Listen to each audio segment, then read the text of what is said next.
তাহলে শাবান মাস হচ্ছে রমজান মাসের প্রস্তুতির জন্য। আমরা কয়জনে শাবান মাসে রোজা রাখি, কয়জনে কোরআন তেলাওয়াত করি, কয়জনে আপনার নিজের অন্তরকে ভালো করার চেষ্টা করতেছে। আল্লাহ তাআলা কোরআনুল কারীমে কি বলছেন? আল্লাহ বলছেন যে ইয়া আইয়ুহাল্লাযীনা আমানু, ওহে ঈমানদারগণ, কুতিবা আলাইকুমুস সিয়াম, তোমাদের উপর সিয়ামকে ফরজ করা হয়েছে।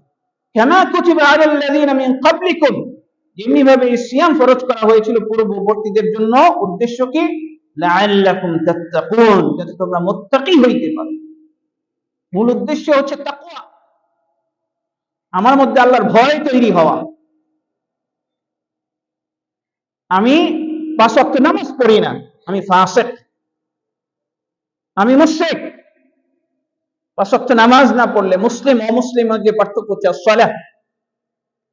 আমি হারাম খাই, আমি ফাসিক, মানে আমি পাপী। আমি অশ্লীলতা বেহায়ার মধ্যে লিপ্ত থাকি, আমি ফাসিক।